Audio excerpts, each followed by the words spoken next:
what you do when you have wealth, you know, the things that you enjoy, are some of the same things that some people, quote unquote, see themselves impoverished with, doing the same thing. It's just about a mentality. Of course, there's cleanliness, there's environment, there's those things like that. But I noticed those two paradoxes, you know, those two different ends.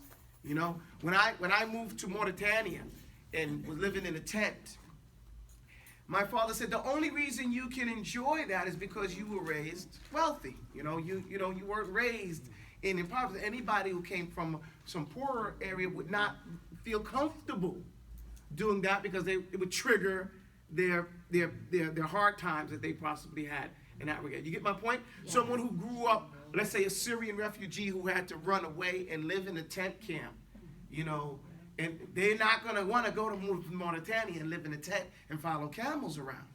Does everybody follow what I'm talking about? Yes. So it's all about mentality.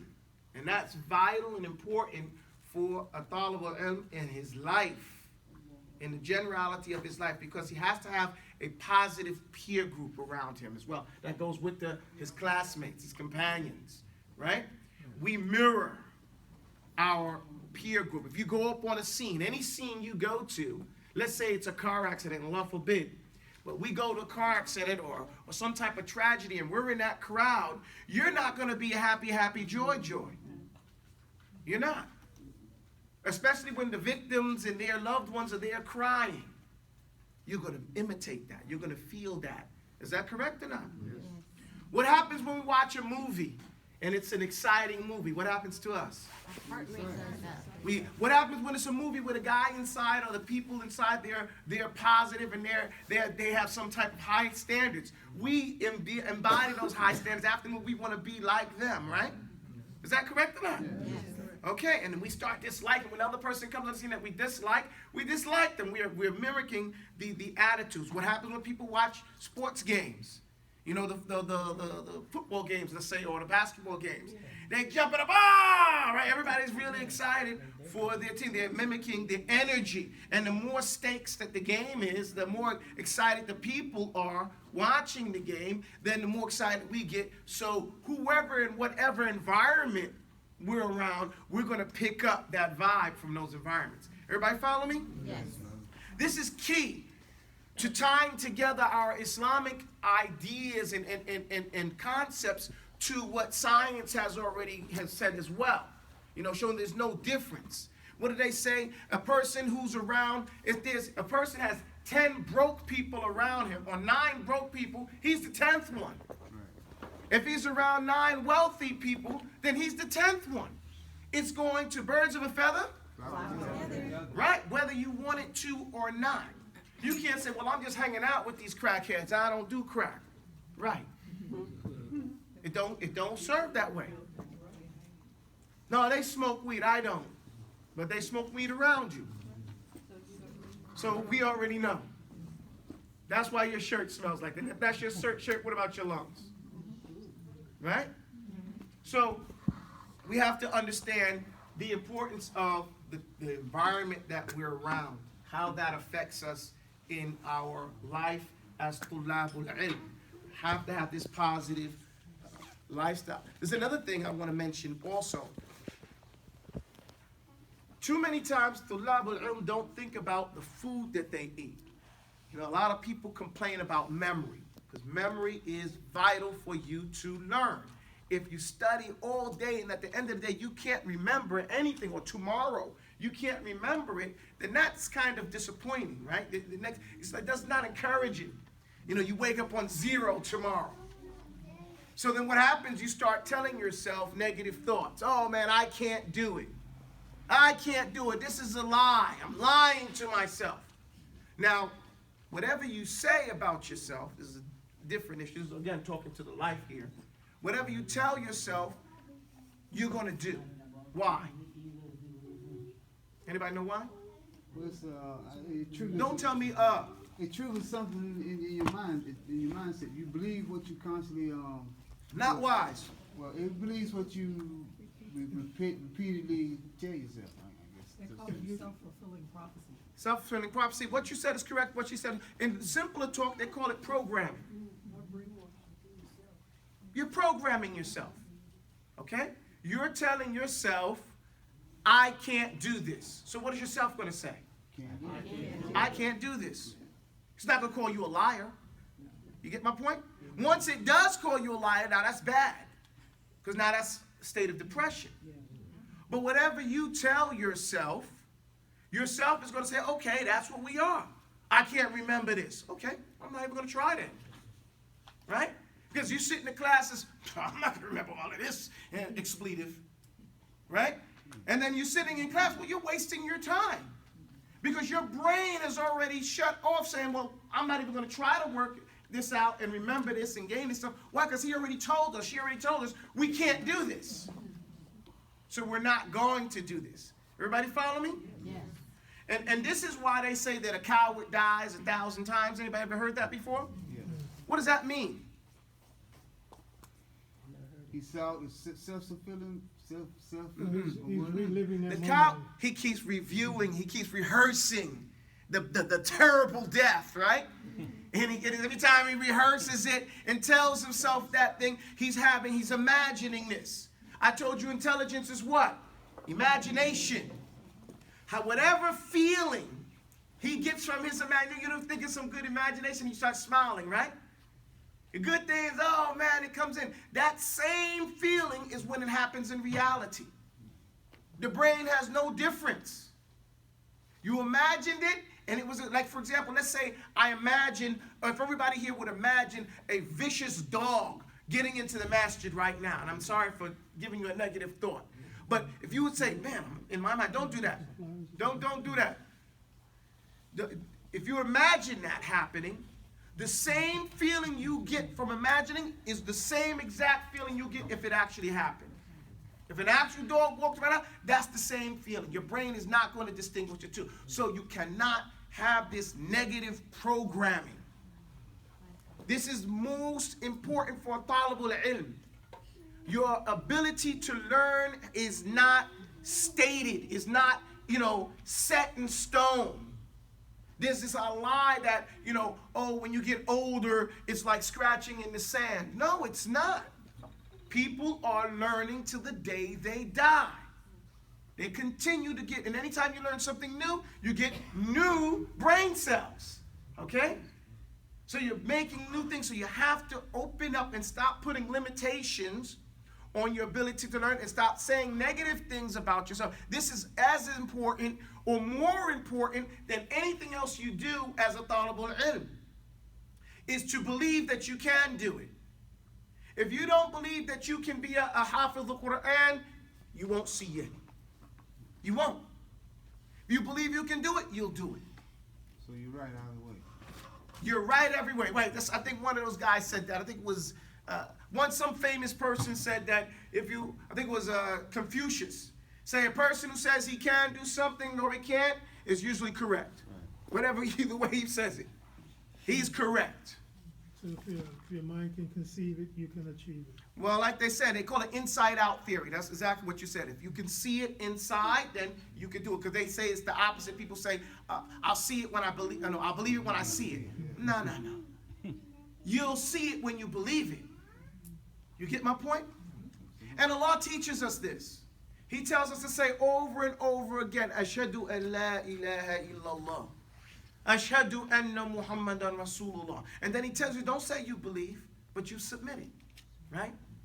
So you keep saying it over and over again so that you're programming yourself to believe it. Because once you believe something, now you're going to put energy into that thing. Why don't people learn Arabic? Because they don't believe they can. It's not important to them. Right? It's not high priority. That's all tied to belief, right? So once it becomes a high priority, once they believe they can do it, it'll get done. And they make mention of the guy who ran, the 1 mile in 4 minutes or something? First 4 minute mile. Right. Before that time in recorded history, nobody had run the 4 minute mile. Right? Nobody did it. Roger Bannister. They said Bannister said he would dream and imagine that he was passing the line and he saw a clock and it said 3:59. He saw it. They said, look, if you ran a 4 minute mile, your heart would explode. Your heart, too much, energy. Now that's going to prevent me running fast, right? Because you're gonna think, yo, man, I'm gonna die. This is a belief. But once he did it, everybody started doing it. Immediately. You see that? Did something change? Yes. The belief that it can happen changed. Mindset. Does that make sense, everybody? Yes. So we have to fight. We are fighting. Muslims, and especially here in the West, are fighting a mentality. The last 100 years, just the last 100 years, is the first 100 years of the Islamic defeat in world history. The first 100 years without a Khalifa. The Khalifa stepped down in 1918, 1919. Okay? And so this is the first 100 years where we don't have a unified international world leader. One Khalifa. And because of that, we've heard so much negativity about the Muslims, about our abilities, what we can't do, about people of color, and Africans in particular, right? All this negative stuff. And you have to disbelieve that stuff. That is one of the biggest, not challenges, but responsibilities that you have to negate the talk of the person who does not like you, who does not want to see you grow Islamically.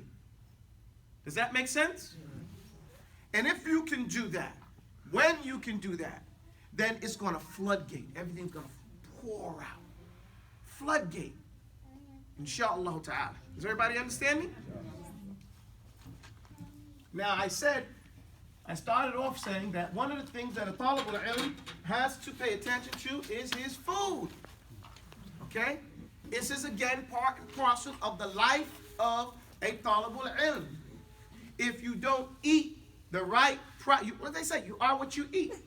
Period. Yarhamakallah. If you don't eat food that is energizing, you will not find that energy.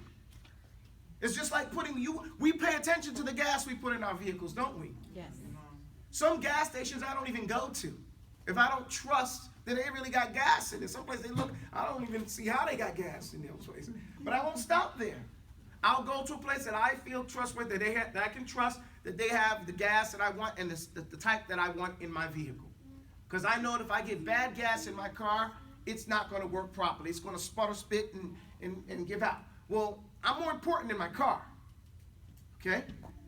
And I need to make sure that I put the right food in my system, that I don't overfood myself, okay? Because if I do, that's going to hurt me worse than if I don't eat enough.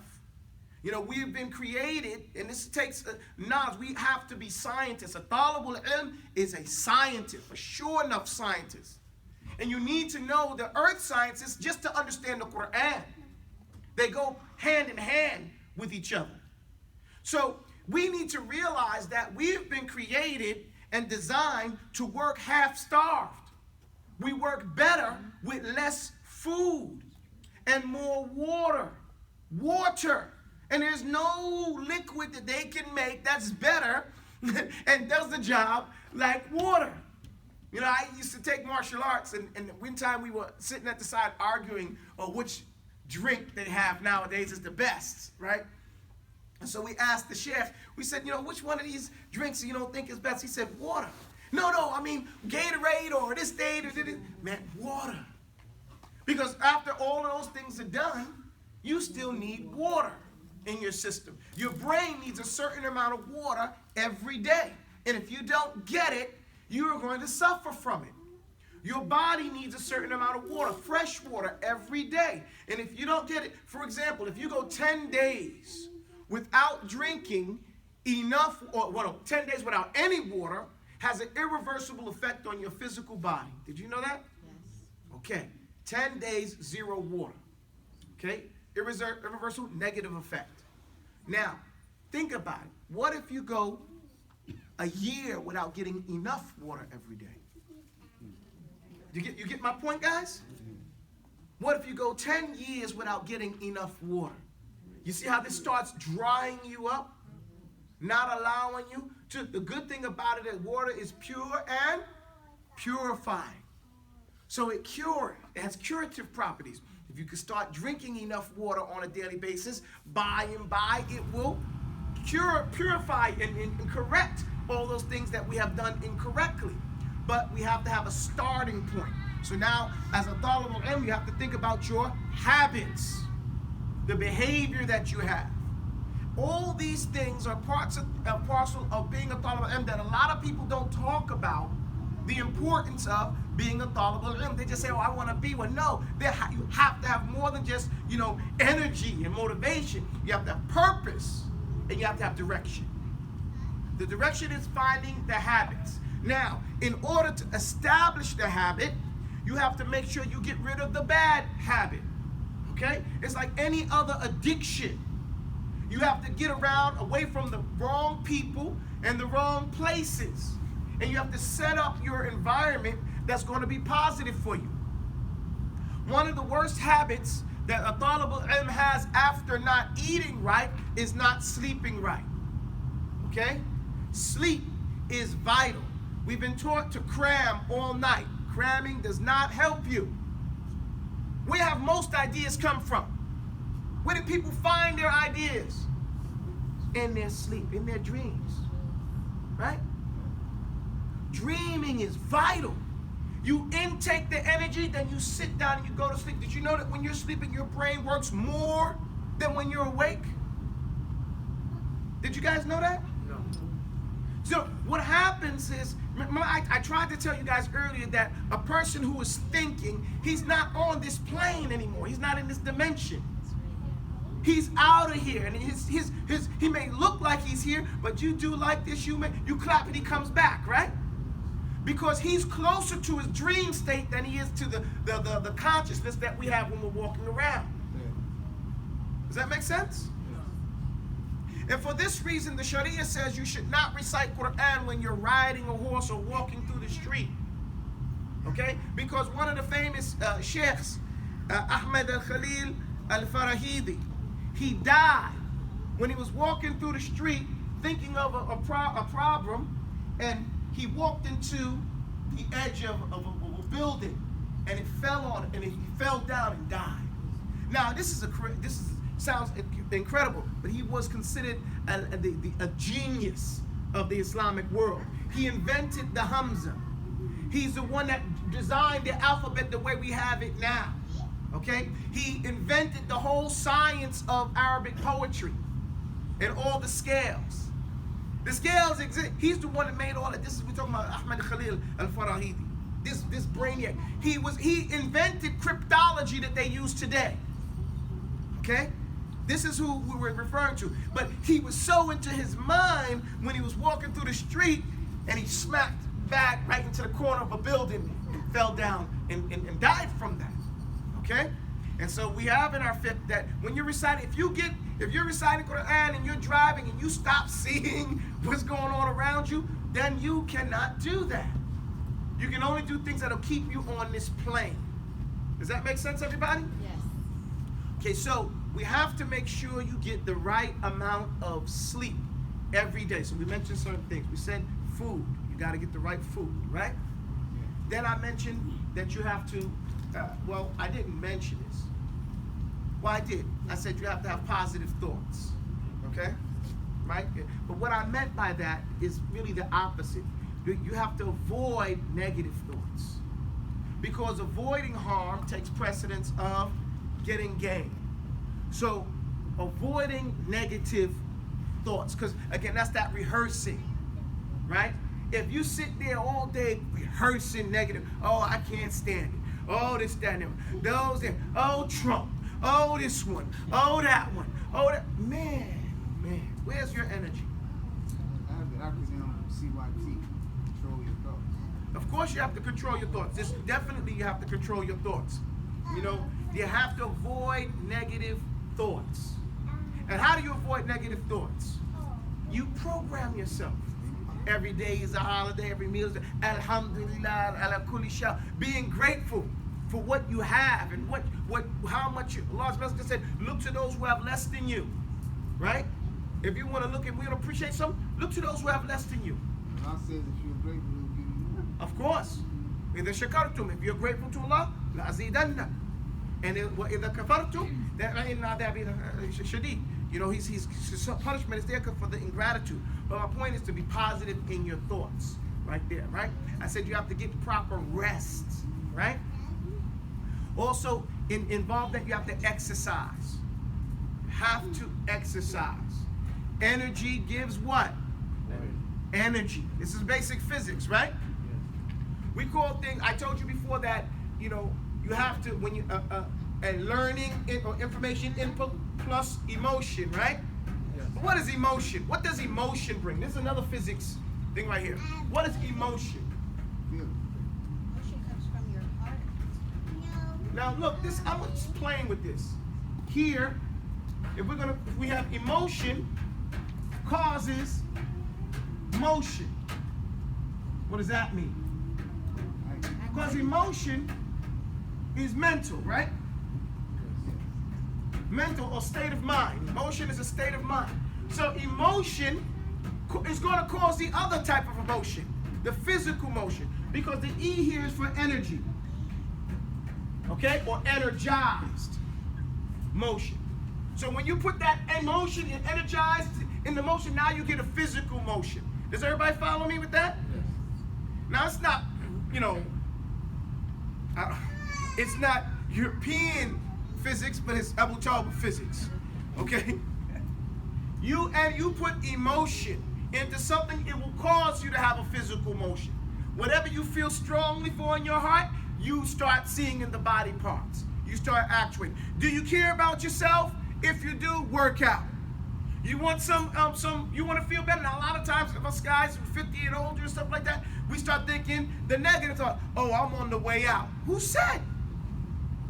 People used to live 125 years old and older than that. Who says you have to be on the way out? And who says that on the way out it's got to be terrible? Every worst day is getting worse. If you program yourself to say that, you know, if you program yourself, then it's going to be that way. But if you do something, you put some motion in it, it's going to change. So we have to believe and face the unknown end, okay? And not rehearse the coward's bad death that he's constantly rehearsing, this terrible death that he's having. And so he keeps on going through this. No, we're going to go out on our feet, okay? We're going to go out in a good way. And this is something Allah has promised us. And you can make dua for it, that don't let me go back to I'm old and decrepit. Decrepit to the point where every time something touches me, I'm breaking. Now, you know, that's what we need to do. Well, how can I stop that process? Energy, motion. What do we have to do? Say go to Jack LaLanne? I think he's dead, right? Okay, bad example. But he looked good for a long time. You know, he looked good. But, you know, getting some motion. Walking is very important. Just walking. You know, walking, doing Tai Chi. One little bit. I saw this so many programs nowadays of people 300 pounds, you know, and you see the other after. I say that's a lie. So then I go watch it because I said it's too different, you know. This guy's like this? No way. And then you watch them month by month. This one guy, he was, I don't know how big he was, but he said he couldn't do anything but for 15 minutes, he just moved 15 minutes a day. You know, and then after a couple of months, he was able to do 30 minutes, and the next thing you know, he started walking outside and all that stuff like that. This guy lost like 200 pounds in some, you know, not no short period of time. It took him like a year and a half, 2 years, or something like that for it to be done healthy. We don't want to think this microwave thing, you put a guy in there, now he's sick, you know, because it's just not healthy. But we have to do healthy things. Change our eating habits, change our sleeping habits, change our not working out habit. And if we do this thing, then it will change all the negative. It'll give less time for those negative things. Another thing, positive thing to do, stop looking at the phones before you go to bed and when you get up.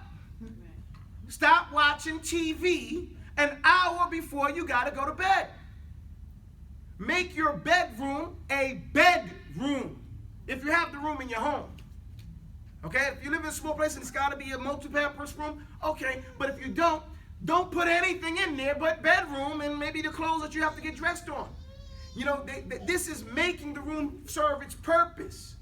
Okay? So when you go in there, you go to sleep. It's set up to serve the purpose that it's supposed to do. Get ready for bed and get up. You know? What's the old adage? Early to bed? Makes a man? Let's start living by that. That's true. Allah has told us to get up before the sunrise. And He's given us a hint at Isha by saying you shouldn't talk after it. Right? What's the ruling on talking after Isha? You know the ruling. Tell me the ruling. The Prophet ﷺ said they never did. I didn't ask you what the Prophet said. I asked you what is the ruling on talking after Isha. It's against the Sunnah. No, I asked you what's the ruling. The rulings are 5. What are the rulings, guys? Wajib. What's the ruling on talking after Isha? Muta'akkid. No, there's no such thing as muta'akkid. Okay, somebody help him out. It's highly recommended. No, I don't want to know. It's not. It's not highly recommended. It's makruh. The ruling on talking after Isha, on talking after Isha is that it's makruh. What's the exception?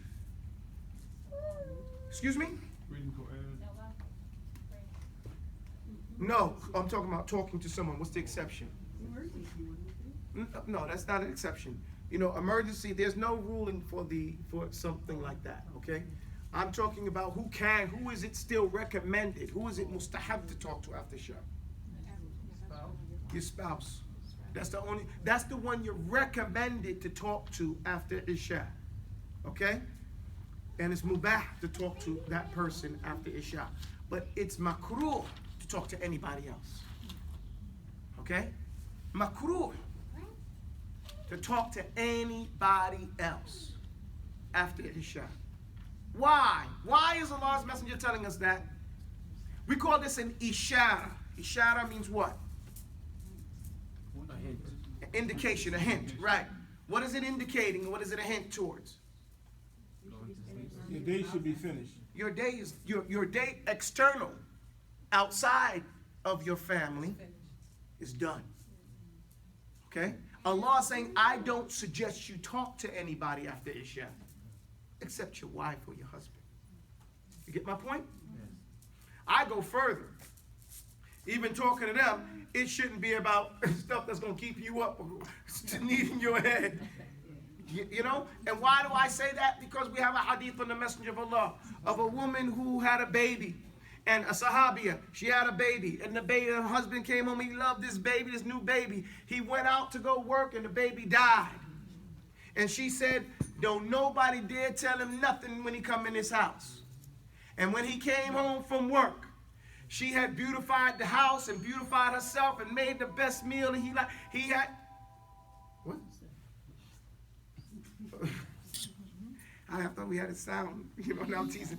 No, so, she had beautified the house, made the best meal. He ate his meal, they enjoyed themselves. And then when he woke up, after relaxing and enjoying his evening, she said, what do you think about somebody give somebody something temporary and takes it back? He said, this is right. Well, alhamdulillah, glad you feel that way, because Allah took our child, okay? He said, now you tricked me. He said, what kind of trick is that? And he went and told the Prophet. He told the Prophet everything. What did the Prophet say? I don't know anything wrong with her. And he said, but Prophet, she did. I don't know nothing wrong with that woman. That's one thing the Prophet repeated. I don't know nothing wrong with her. I don't know anything bad about her. Meaning, even after what you said, I don't know anything bad about that lady. So we see that even after the Isha, okay, that the environment should be conducive to relaxing, okay? And then that environment will allow you, I call it downloading, to put things in order, to let your mind do its job and rearrange all the things you've input all day, right? All the things, the thoughts you thought you started to rain, now it starts to put it in order and everything like that, and you'll have a dream on some of those things, right? You start dreaming on those things, mashallah. After you get those dreams right, you wake up in the morning, instead of looking at your phone, get a pen and start writing down what you dreamed about. Start looking to what you can remember. Because there are certain dreams that disappear within, let's say, 10 to 15 minutes after you wake up. These dreams, they call these dreams anxiety dreams. These dreams come from us, things we've been thinking about. Okay? Does that make sense? Yes.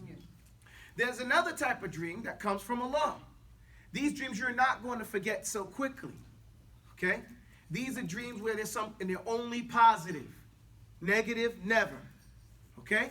The Prophet said they're 1/45th of revelation. It doesn't mean you become a prophet after 45 dreams.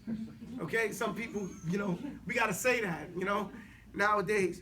But it's something that Allah's letting you know, through that dream. And it's always positive. And then there's the negative dream, the nightmare, or, even a nightmare shouldn't really happen, because if you start having a nightmare, you even in your dream should say, "A'udhu billah," and get shaitan out of there. But any negative things that happens in your dream, that is nobody but shaitan. Does that make sense? Yes. Now, there is a difference between anxiety, where there's some worry, and evil, where there's some sin. If it's any type of sin, it's from shaitan. You guys get me? Yes. If it's just some type of anxiety, that could be from you. If it's positive, it's from Allah subhanahu wa ta'ala. Everybody follow me? Yes. So if you can get up early in the morning and take a quick note down what you remember. What's the first thing on your mind? Don't think you're going to remember it. After you go take a shower and everything, because then you'll be like, "Oh, I'm going to remember it." And next thing you know, man, it's gone, right? Because it only has a lifetime, a short lifespan in that time. And what are you doing that for? And that's because you're looking for some gems. You're looking at what am I thinking about? What's going on with me? Aren't you important? Yes. Shouldn't you be thinking? And if you're positively thinking about yourself and trying to find ways to work better with yourself, you have less time for other people's nonsense. People come and try to throw their in New York, New Jersey, got a lot of cops that live upstate New York, and when they get mad at each other, they throw their garbage on each other's lawn. That's like, I don't know what that is, but it's trying to be like, "I'm mad at you, so I'm gonna throw my garbage on your lawn." People do that. They come with you with their nonsense, and they leave it at your door like you want it. Okay? Now, you don't have to accept it. Because, again, you control your environment. You're a thermostat, right? You're not a thermometer. Okay? You control your environment. And you get away from these negative people with their negative thoughts, especially if you can't do anything about it. Okay? Especially if it's not your life aspirations and goals. Do you have your aspirations? Oh, it don't sound like it. Okay?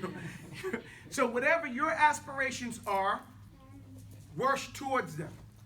Okay? And don't look sideways. And if you have a good idea what you want to be or what you are, then someone else can't pull you into what they want you to be if you don't want to be that thing.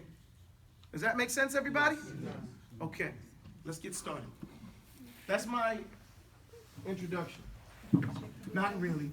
A lot of this is general. I mean, I'm trying to give you all the things that I can give you on how to be a Talibul Ilm, because we're going to have the Eid next week, right? Either Sunday or Monday is going to be the Eid, right? I think they said Sunday. Sunday, inshallah ta'ala. So that means Monday and Wednesday we can't have class because the Eid is 5 days, right? I mean, I would show up, but I don't think everybody else would show up, on that particular time. So, at least not on the Monday one. It's up to you guys. But let's say we're not going to have class that week. Now, we're in the middle of our thing. We've done 2 things, and we're doing some general things. So one, we're not going to prolong this much longer. Not because it's not an important subject, but just because we have to cram it in so that we can go forward. So that's why I'm spending this time here trying to explain to you the mentality of a Talibul Ilm. The spirit of a Talibul Ilm is in these practical things. It is a lifestyle. It is a mentality. It is a struggle. And it is a lifelong struggle, and not struggle in a negative way where you're fighting, but a balancing act. You're trying to get that, what they call Zen, right? You're trying to get that balance. And I don't know what Zen really means, so nobody hold me accountable for whatever Aqidah it holds. But I'm talking about the what we say in our colloquial speech about balance, okay? Balancing your life and focusing on you, okay? You have to focus on you. Everybody follow me? Yes. Okay, yes ma'am. I just wanted to share that I just saw this week on TV. It was either 2020 or 60 Minutes. that these people in this think tank that are supposed to be very genius, they're now asking them to interrupt their dreams, and they have a machine talking to them to find out what they're thinking, just like you're saying. Right. The kuffar know this now. Yeah, the kuffar, because that's all they have. Allah says, يَعْلَمُونَ ظَاهِرٌ مِنَ الْحَيَاةِ الدُّنْيَا. See the difference, I just want to make a point which you make me remember right now. I told you you have to be a scientist, right? Yes. Okay. A scientist, a lot of people don't realize that a scientist works on theory. Everybody follow that? What he's doing is he's following observations of the natural world in all cases. So all of the Allah says, يَعْلَمُونَ ظَاهِرًا مِنَ الْحَيَاةِ الدُّنْيَا. That they know the apparent things of the things that you can see, that you can observe from the dunya. So that's where a kafir scientist spends all his energy on observation. Okay? On observation of the physical, the people, places, things, and ties the four real sciences together. There's chemistry, biology, physics, and what? Geology. You know what I'm saying? That's it. There's just only four sciences. And everything is a combination of those particular things right there. And they're really only one, biology. Okay? Life. Does everybody follow me? Yeah. Everything is just a chronology of those in different ways. You guys follow me right there? Yes. Okay, so what's the difference between the Muslim scientist? The Muslim scientist follows what's observable.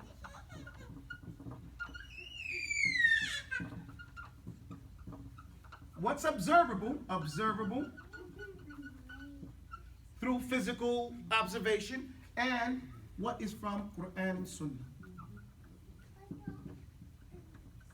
And here's what they reject. They reject that, okay? They reject that. So what's going to be the answer at the end? The answer is going to be different. You get my point? Yes.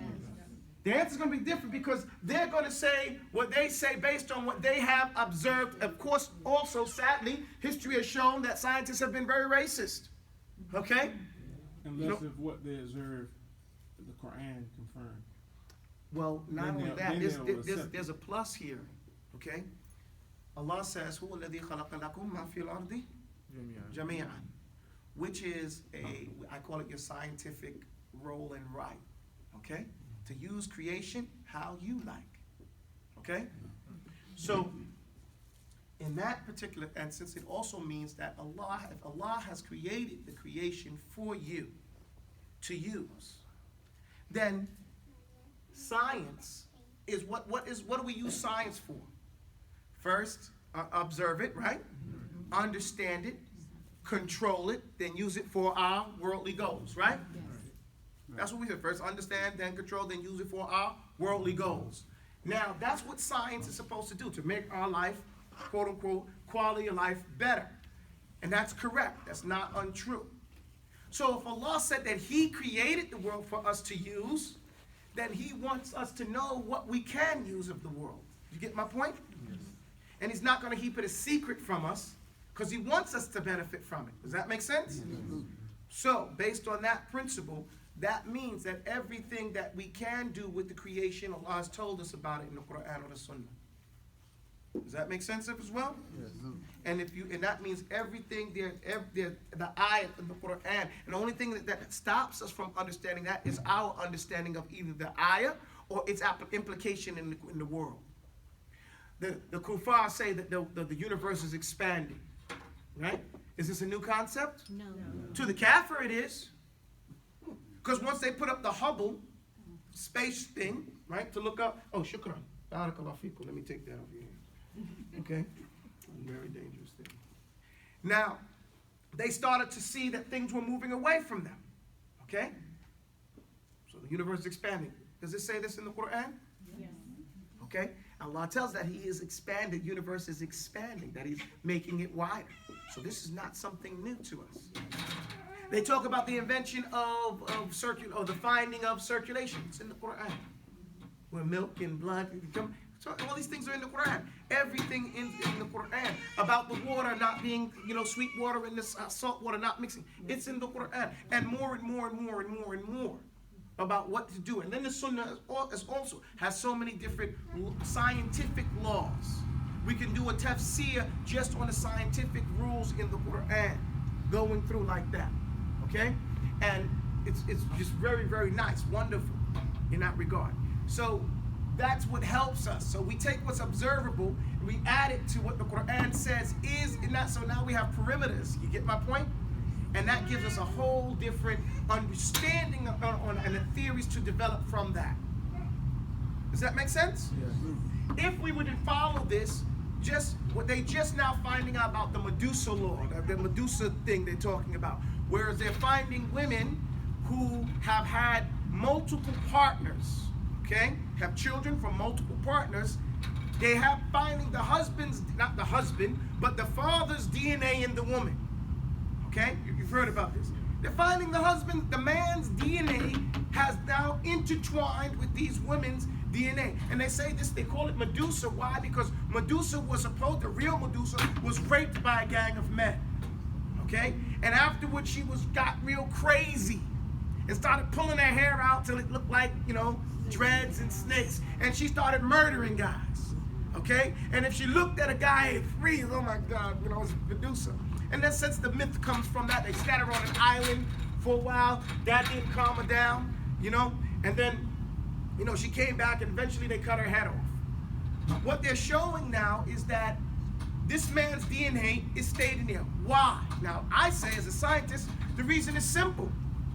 The man's DNA stays in the woman. When Allah's messenger from the hadith says that when a man has intercourse with a woman, and there's no shyness in Islam, I'm not trying to be vulgar, but when his water goes inside of her, it goes through her whole entire body.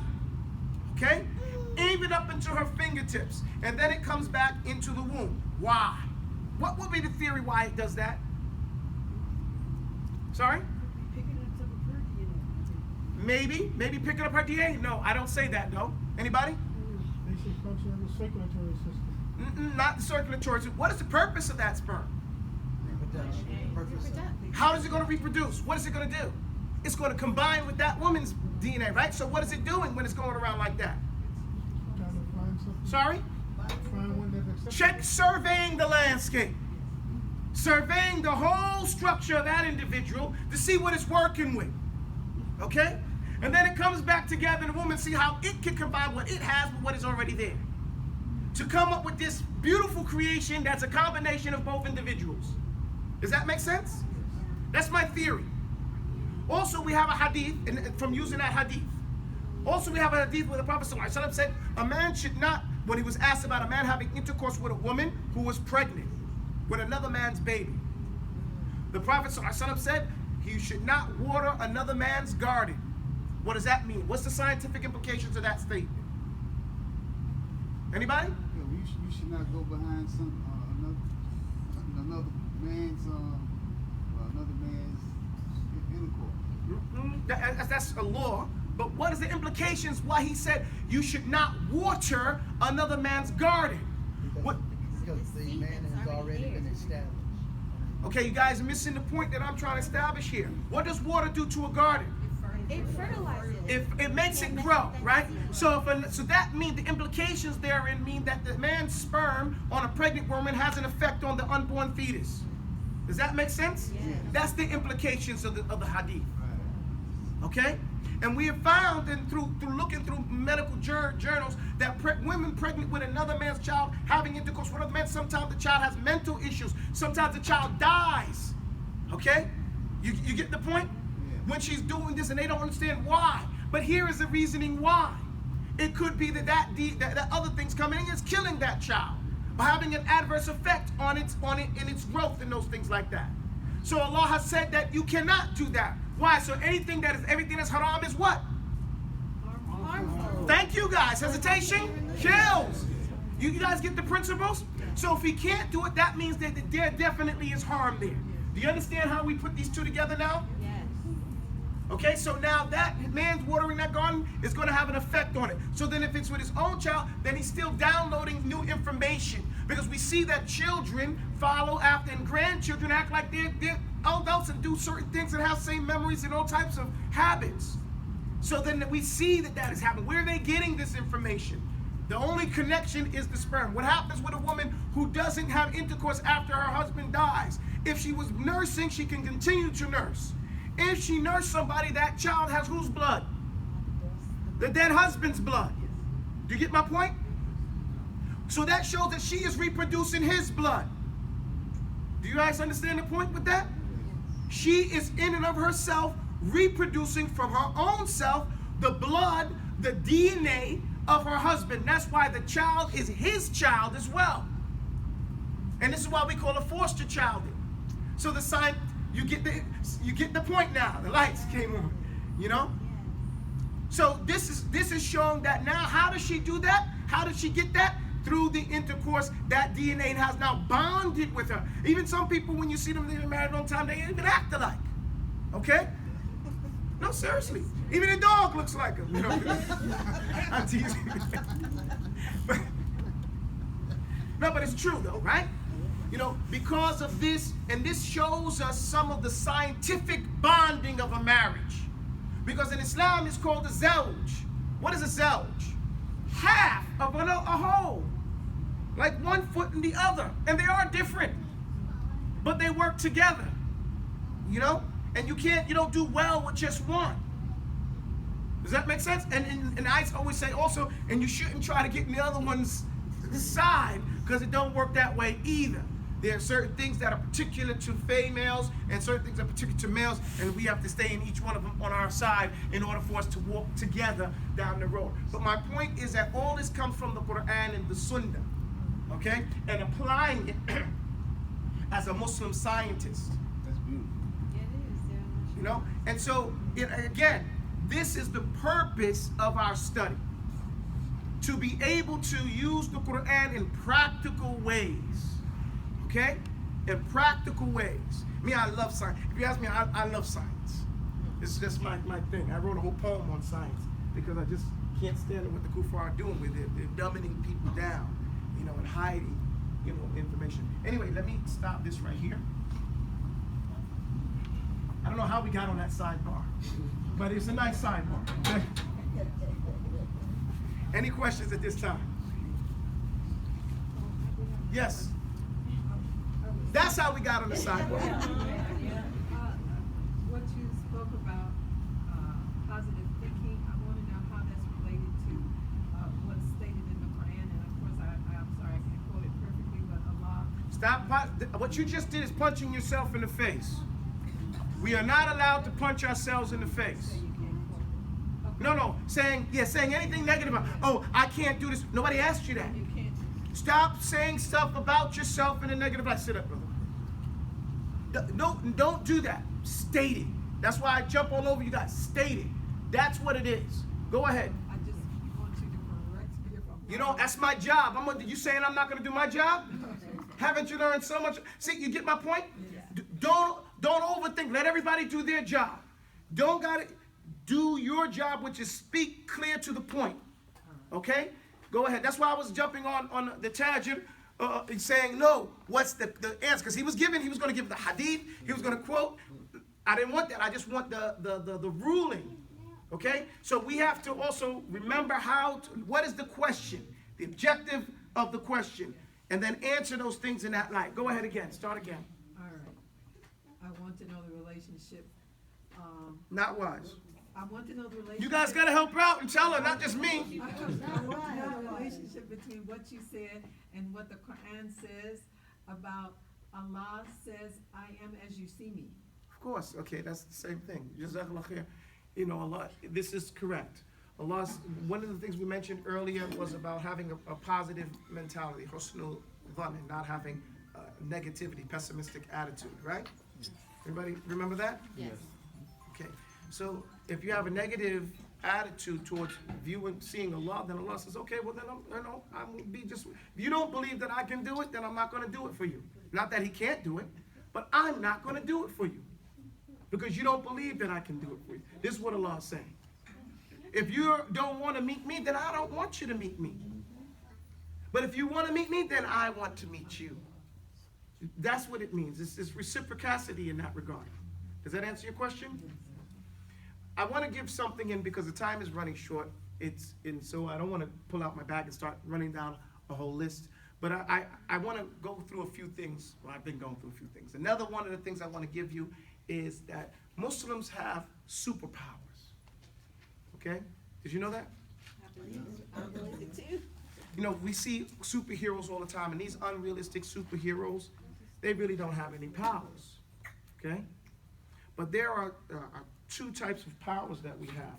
I say powers, but I'm playing with words. Okay? Sorry? Abilities? No. Okay, so I can remember myself. You ever see the X-Men? There's this, what do you call it, comic strip, you know, sorry? Yes, Xavier, whatever his name is, right? Xavier, yeah. But there's this one superhero person that if she touches your skin, what does she do? She takes your abilities. She can know your mind, what happened to you in the past, right? Does that make sense? Yes. So, do you have that ability?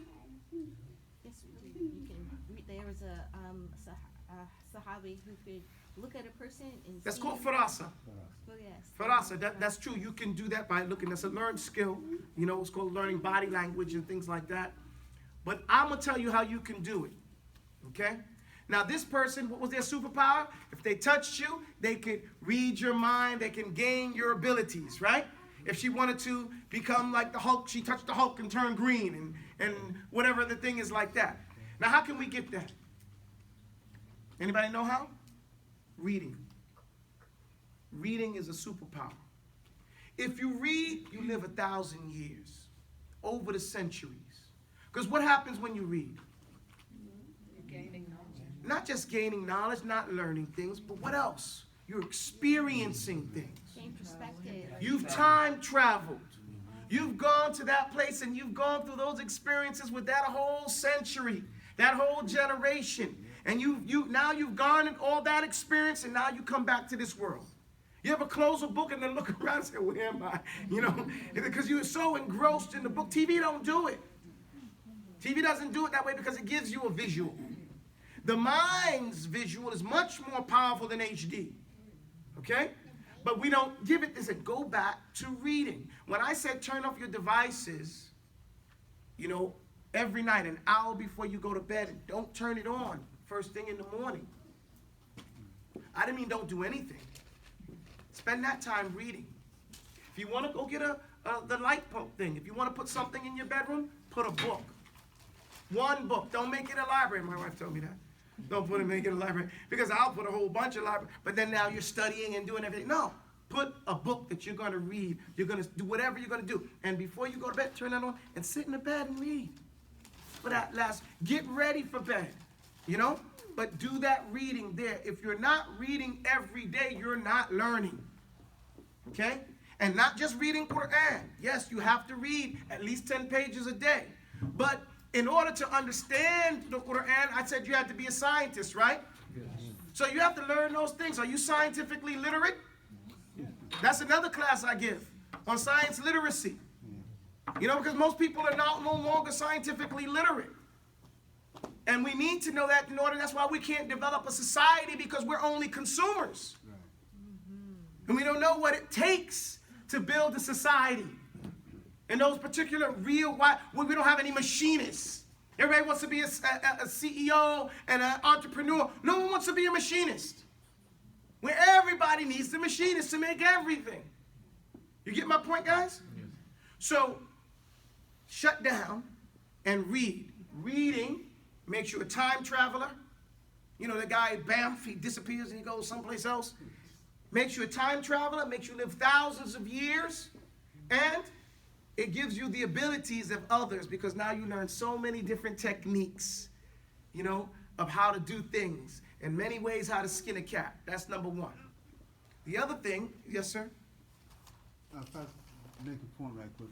You made the Not was. What's the matter with you guys, man? you made the point that we as Muslims still have surgical instruments Not wise. in the medical field, right? Well, I'm Yes, we have reading- most of them. yeah, Most of I'm them. reading about Americans in Paris back in the 19th Not wise. back in the 19th century, and that's where they went to learn medical. Right, they went to Spain because it was Right. closest to the Muslim world. Well, Paris and as well, and France.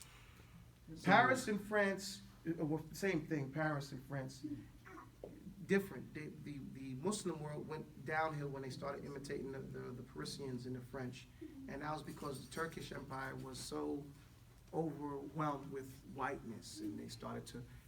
Actually, the word Slavic, what we call Yugoslavia, is gone now. Those places. The word slave comes from them, because they were the white slaves that they were tripping around.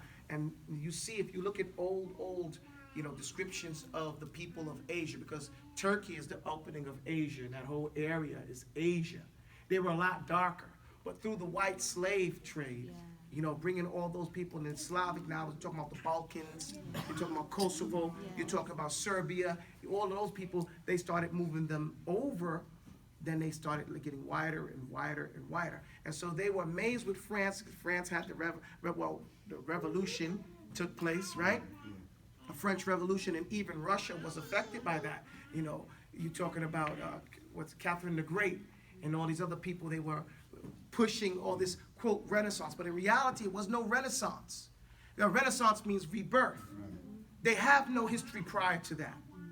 Okay? So what happened was the Crusades. What happened was the advent of the Muslims. What happened when Genghis Khan sent his people up to Versailles and those areas over there, and then they learned how to wear pants.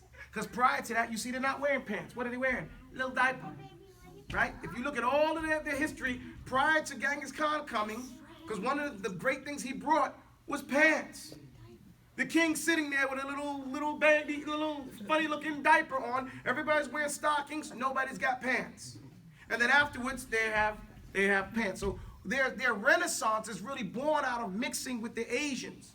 But the ones on the forefront, and still today, Turkeys, some of them still trying to be part of the Europe, what are we, European or whatnot, but geographically they can't pull it off, and Islamically they can't, because the country is really split between the Muslims and the Kemalatin, the people following Kemal Ataturk, the one who Euricized the whole Asian and took the Arabic language out of Asia and made it the Roman script. So, Paris really doesn't have anything but debauchery. Seriously, naked parties, and that's what they have. It's really a stinking design. I went to France, the place stinks. It does. It smells. They didn't even have the sewers and stuff like that. People throwing stuff literally in the gutter. And so, and prostitution, all that stuff is legal. And there's no type of thing as a French tramp. That's like an expression internationally, because all the they don't wash. They just throw on, what is it? Perfume. That's what they say. You smell like a French. You ever guys heard that before? That's because those ladies don't wash. So France doesn't have anything. Nothing impressive. I can speak French because they're in 28 different countries. Okay? And so by speaking French, sadly, you're able to communicate, over there. In fact, lingua franca, because of the importance of the French language, is vital language. However, their culture is not based on anything honorable. Anything they have, they've stolen. Okay? Europe, the whole of Europe would be nothing if it wasn't for the gold and diamonds they've stolen from everywhere else. Okay?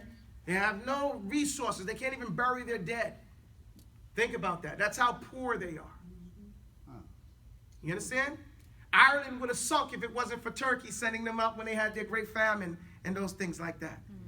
So, when you got to stop studying history from Eurocentric writings. You have to learn other languages so you can read their story. Where do you look on? You speak Spanish. ¿Tú hablas español? Yeah. Okay, well, read in Spanish, akhi. And if you speak Spanish, you can read French. 45% of the words in French dictionary are English words, meaning the opposite. Okay, it's just a pronunciation different. Okay, that's it. So I don't want to get on science. From history. But hold on, before I do, I'm gonna go to this other point, this other superpower that we have, and this superpower is vital. Okay? Dua. the importance of, everybody remembers the mighty Isis, was it Wonder Woman, right? Or Shazam. You guys, I know I'm dating myself, but those. That was the crippled newsboy. Said Shazam and turned into a. Right. So we were taught when we were young in American TV in the 70s. They had Shazam, they had Wonder Woman, the mighty Isis, and all types of stupidity. Right. These things. Space Ghost. Yeah, Space Ghost. I remember that. So. I remember Space Ghost. You remember them? Yeah, Hanna-Barbera. Right. That was your man. I always thought he was a jinn. Come on. Now, but look, we have superpower. What's our superpower? Instead of calling on ISIS and those things, make dua. And the dua that we can make is Rabbi Zidni Ilma. You want to learn something? You want to have the ability to reach out and understand something that you have an issue with? Make dua. And the best time to make this dua is at nighttime. Okay? If you want something, if you really want something, or as one sheikh said, you don't want it unless you're willing to get up in the middle of the night and make tahajjud over it. You want to learn Arabic? Then only habit you have to do is get up every night. Get up every night. Pray 2 rak'ah, pray 1 rak'ah. Sit down and pray and say, Rabbi Zidni, Allah, make me learn Arabic. Make me understand your language. If you're willing to do that you can't say you're busy, right? Unless you work at night, well, then it's even easier, right? Because you're up already. But you don't have anything to do in time. If you can do that, you can learn any language, especially Arabic language, in 90 days, which is less than that. How many? I think let's say 40? 40. If we can do it in 40, if we can't, we can do it in 60. Okay? But it's easy. Right? It's not going to take long. Okay? I'm already writing out your lesson plans. I'm doing it different this time than I've taught Arabic before. In the past, I've taught Arabic using the Quran to teach the 80% of the vocabulary so that you can read. Now I'm just going to teach you Arabic so you can talk. Just so you can get to that point where you're conversing. Does that make sense? Yes. It's a lot easier. Real easy. Okay? If we were to do Spanish or French, it would take us 30 days without no question to learn, because we already have 6,000 words in our vocabulary of both languages. You get my point? Yes. So when you already got that, it's just a pronunciation difference in some filler words. Well, Arabic is going to be real easy for us, inshallah ta'ala. Inshallah ta'ala, as long as you do your homework, as long as you do your part, bi'idhnillah. And that is to make dua for it. Okay? And that's just, like I said, now change the mind. Like I said, it's a superpower. Why? Because you're asking Allah. You're asking Allah to intervene. Like they said, Shazam, and then all of a sudden he has this ability. You're asking Allah in a way Allah told you to ask him. Rabbi, zidni ilma. Increase me in knowledge. Okay? Let me be able to do this thing. Does that make sense? Okay. Those are your 2 superpowers.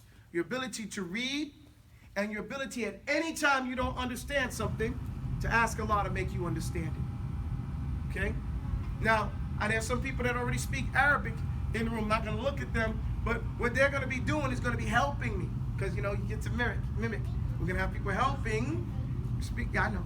We're going to have people helping say yes, nod, helping to mimic the conversation. But more important, you guys are going to have to do it in that regard. And that's our next step, inshallah, when we finish this section over here. So I gave you guys a lot of things today, right? I went off the grid off the lesson plan, but all these things are all part and parcel of the things we had. And you might hear them repeated, but I'm going to go by a lot quicker. So Wednesday when I come in, even though I'm going to go out my book, I'm going to be going at a faster pace. Now I want you to take notes when I come in on Wednesday, because I want to give you so many different things so that by, over the weekend, over the long week that we have here, you have time to intake it and look it over, inhale it, chew it up, embody it. And when you come back, you're ready to go to the next stage, which is finish off, with regards to, what are we at now? With my classroom and my life, right? And my companion, I'll finish off some of the companions of things Wednesday, inshallah ta'ala, or as much as I can, so that we can get through this section of how to be a talib al-ilm. And wallahi, once we're done, you can say, that was some good time spent, because we got a mentality of what we're supposed to be acting like. Does that make sense? Yes. Does anybody feel like I'm wasting time doing this section? Okay, he said first. Go ahead, sir. You mentioned that the Eid. Speak up. You mentioned the Eid was 5 days. Normally, the Eid, there's two Eids. Eid al-Fitr, which means the Eid where you break your fast. And at that Eid, you should eat before you go to the place of prayer, okay? Or the Eid grounds. Eid al-Adha, we used to not eat when we went to the Eid al-Adha. But we used to take our goats with us. You get my point? We're going to the place with our goats after we pray. We slaughter right then and there. But in the United States, if you don't eat before, it's like you're fasting, because you got to go wherever they get the slaughter, and that's not the purpose of the Eid, because you're not supposed to fast or anything like that beforehand. And if those who say, well, we're going to fast, we'll fast, and then we'll go break our fast by making a dinner, well, that's actually a bid'ah, because that's not the objective, okay? Meaning that the objective was to not eat except that you ate from your slaughter. Okay, but if you're not able to do that because the circumstances are not like that, then eat before you go to the Eid. Because it's a day of party. That's when we really party. Now, Eid al-Fitr, even though Eid al-Fitr is laid out to most Westerners as though that's the big Eid, because of the appearance of Ramadan every night, right? And the breaking of the fast and the Eid and everything like that. So then, the iftars, I should say. So then Eid al-Fitr seems big, but it's really only one day. One day. Okay? But the Eid al-Adha, that's our big day. That's the year's about to go over. Okay? New year coming up. Muharram. So that day is up to 3. It's 3 minimal days up to 5. That's why I said we could come Wednesday. It's up to you guys. Because if Sunday's the Eid and Monday and Tuesday, then we can really start on Wednesday. But it's up to the group. If not, normally people take up to 5 days off, okay? Wind up and then get ready to go back and strike again with their energy. Does that make sense? All right. So the sunnah is 3, at least 3. And it allows up to 5. Does that answer your question? Yes, sir. So, are we going to have class next week? Are we going to have class next week? We can do a democratic process. So we're going to have it on Wednesday. Yes. Okay. Wednesday it is. We're not going to have it Monday. Not Monday. Not Monday. Not Monday. Wednesday. Yes. Well, because Monday's still the Eid, and realistically, if we can take off, we take off the Eid. Okay. Now, Wednesday we will be sit up, then, man. Wednesday we will be in class next week. Wednesday, Woden's Day, for those from Europe, we're going to be in class next week, inshallah ta'ala. Does that make sense? Yes. And I like that better because we get to take advantage of our time, and we keep hitting this so we can finish this, not so we can finish this section, astaghfirullah, so that we can actually get what we're supposed to get out of this in a timely fashion. Does that make sense? Yes. I'd love to see you guys then. Yes, ma'am. I'd like to ask one question. Oh, I'm sorry, I didn't mean to stop you, so go ahead. So what I wanted to ask is, Not wise. you said that, Not wise. I did not say up. I guess, Help her out, ladies. this was about 2 weeks ago. You said something about the fact that, Turkey, the empire, Ottoman Empire. Ottoman Empire, No, you will if your classmates would help you, ladies. Anyway, what I want to know is, was there any involvement of Africa I heard you say that Ottoman Empire extended into Africa and parts of Asia. But what I want to know is, was there a real involvement of Africa along with the Ottoman Empire? Yes.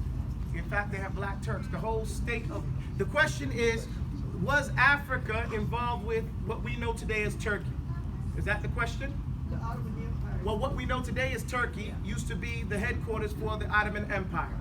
Yes, there's a whole state called Izmir. Izmir is where a lot of the black Turks live today. Izmir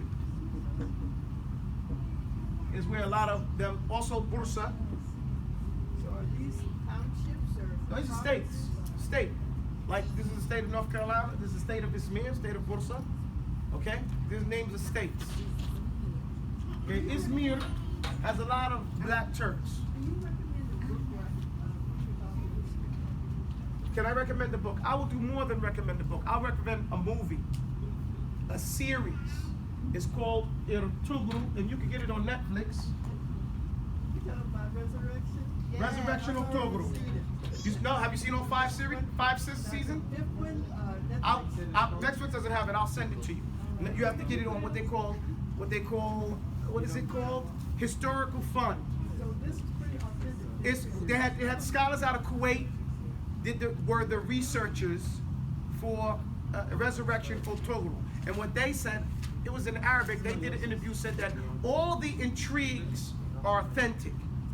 All they did, when I say intrigue, is every time somebody was a traitor, every time they had these different encounters and these different battles, all those are authentic. What they did was they dramatized it. They dramatized it. That was all they did. Also, the other movie that you should watch is called The Red Sultan. Sultan Abdul Hamid, I think it's the second. Okay?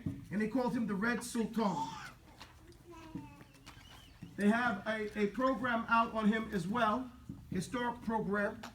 It chronologizes the 30 years he fought against the Masons and how they went from the Ottoman Empire into Turkey. Because this is the transition period. They called him the last great sultan. What was the other movie you said? It's called Resurrection. All you have to do is write Ertugrul. I discovered 2 or 3 years Ramadan. Or Ertugrul. And you could do it on Netflix, but you'll only get like a couple of seasons on Netflix, and they are edited. The ones in Turkish are not edited, and it's not a lot. It's subtly different. Or is it subtitled in English though? All of them are subtitled in English because they did it to give their. See, now you have to understand why Turkey is doing this. I think 2 years ago, about 2 years ago now, Turkey finished finally paying their war debt to the World Bank. And they no longer owe any money. And they no longer owe any money to the IMF or whatever they call, international money. They don't owe no money. So they're free. And so now they can say World War I and II was about taking down the Ottoman Empire, not about taking out the Jews. Okay, or freeing the Jews or anything like that. That was a propaganda that they pushed once Russia got out of the war, and they wanted to get America to back them up in that. If you look at where were most of the troops during World War I and II? Africa, not in Europe. Most of the troops were in Africa. Why? Because the other thing was they wanted to get the Ottoman from protecting Africa. Okay? That's why Egypt was pinnacle. Egypt stopped them from being able to come that way because they sided with the Europeans. Okay? And so now the Ottoman troops could not come down. Who else helped them? Who? Saudi didn't help them at first. Saudi came late to the game. Jordan did. Jordan helped them.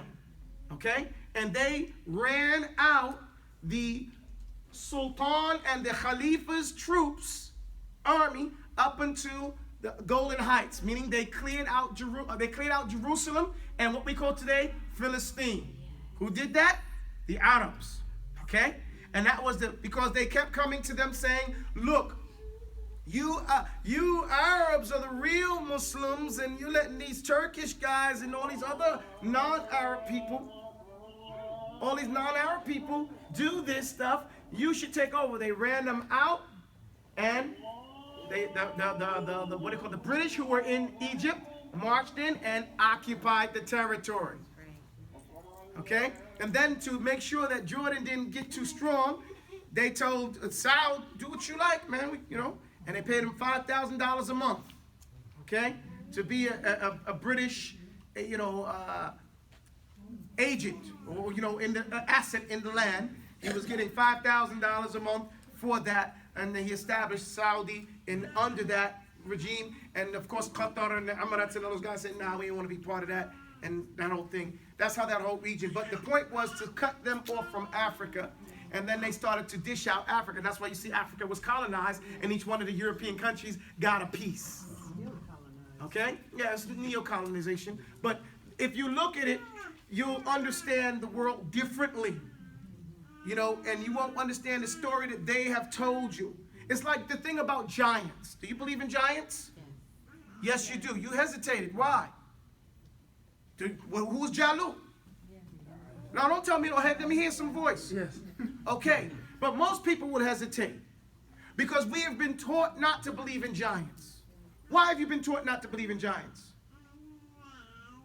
Because we haven't seen them. No, you don't need to see them. Because they weren't white people.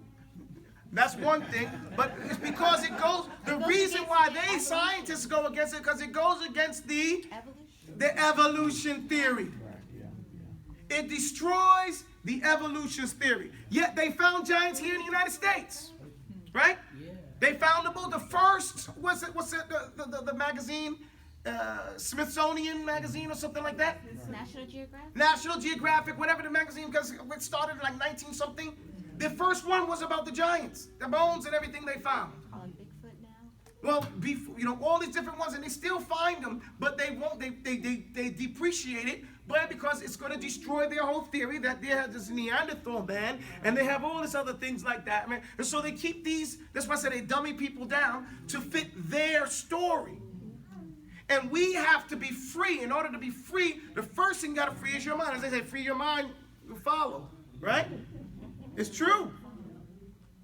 You got to stop believing their lies. Giants exist. Allah told you giants exist. Shouldn't be any hesitation. It's part of your aqidah. Al-Ad, wa Thamud, wa Jalut. Right? No. Even the English word Goliath comes from Jalut. Okay? It's just a butchering of Jalut. So, you know, we need to understand that. That's just with giants. And they got the bones now. You can look on YouTube and see bones of the giants and stuff like that, right?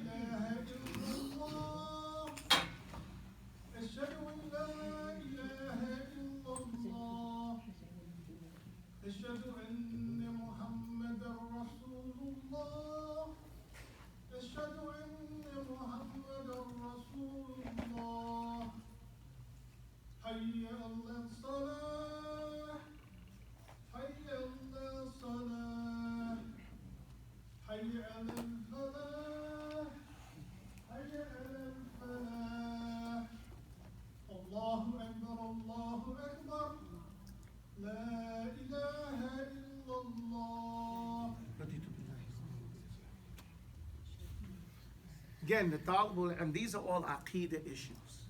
Okay? Again, I keep trying to point out that these are issues that we believe in, and actually making it a reality that we act upon. You know, so it impacts on our habits. You know, if you don't believe it, it's not going to be, right? And so you're not going to be lying to yourself. Once you get enough information, you start to believe that information, you know. It becomes, you say, okay, well, now I have to change my mind. And hence, my mind has changed, my activities, my mentality is all affects each other. Remember, emotion, you know, it energizes you to do motion, puts you in motion. I suggest you watch the October 1, all 5 seasons, before you go on to the Sultan Abdul Hamid series. I'll get online and show it to you guys, inshallah ta'ala. I'll send it to somebody, you know, and then somebody else shares it with everybody else. Because it's sequenced. It does take time to watch. It's pretty old, but now people are learning it in English and stuff like that, and go forward in that regard, you know. My wife, she speaks Turkish. You know, she's real good at it, so she teaches people English and Turkish, so if anybody wants to learn, there's a lot of Arabic words in it like that, so you can get help with that. But it's very, very, very important to know this history, because this history is your history. Okay, remember, this is the history of Islam. The Ottoman Empire ruled for how many years? 600 plus. How long has Islam been around? Come on now, 1400 what? 1453. The calendar started after 13 years, remember? 13 years in Mecca, remember? Attention to what? Details, okay? So we have a 1453-year history. 600 of them, they were the Khalifa, okay? 600 of them. And for 900 years, they were involved in the leadership, okay? So that history is directly related to us. This shirt, this is Turkish, this is Asian. It's not Arab, okay? Kufis come from them. Okay, of course, Africans, we had a different style, but you know, of the same type of thing. But all that is same influence, that Asian influence. You get my point? And our thobes look subtly different. Our thobes don't have the neck. African thobes are almost always going to be like this. Okay? You get my point? Yeah. Even the ones that you get from like the Kuwaiti style like that, those come from Mombasa and Tanzania and what is it? Zanzibar.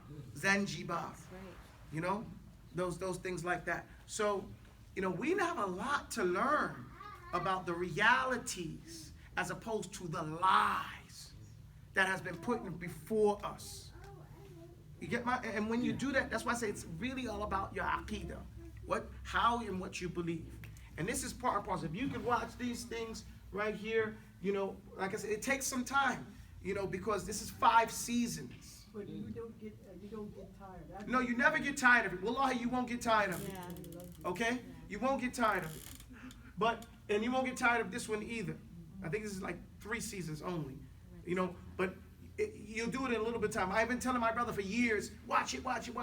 And then last year, he said, okay, I'm going to watch it. He called me back like 2 months later and said, man, I had to go to sleep. He had watched like 2-3 seasons in 2 months. You know what I'm saying? Because he just could not stop. You'll be crying, you'll be laughing. And like I said, once you realize that it's all true. And the only thing difference is that it's just a dramatization of it. Okay? I just want to say I visited Turkey for a short time in the palaces. The Turkey, the Saraya. White House looked like a dollhouse. It does. Just the masjid. Yeah, I love Turkey. You know, I love Istanbul. You know, I love Turkey. You know, alhamdulillah, rabbil alameen. You have to realize that Istanbul was the Washington, D.C. of Islam for 600 years. So there is a lot of history there. Okay? A lot of history there. And when I went to Turkey, I thought I was going to see a lot of black folk. I saw a lot of black folk there. You know, I'm like, well, I don't feel out of place here. You know, and I love the sweets. You know. One other thing, in one of those episodes of Vertical, there's this man, he's head of the castle at first. He's with the Crusaders. Later on, he converts. Oh, look. You can't tell the people. Stop. No, you can't. No, the Queen and Zinga. You can't do that. Let's go. They call him the karma. Make sure we make dua for our classmates. Subhanakallah. Who's that? Remember, he had Oh, subhanallah. ربنا افرغ علينا صبرا وثبت قدامنا وانصرنا على القوم الكافرين. رب اغفر لنا وارحمنا. اللهم اشفيه من كل ما يؤذيه من كل عين والشيطان اللهم اشفيه. آمين. سبحانك اللهم وبحمدك اشهد ان لا اله الا انت استغفرك واتوب اليك.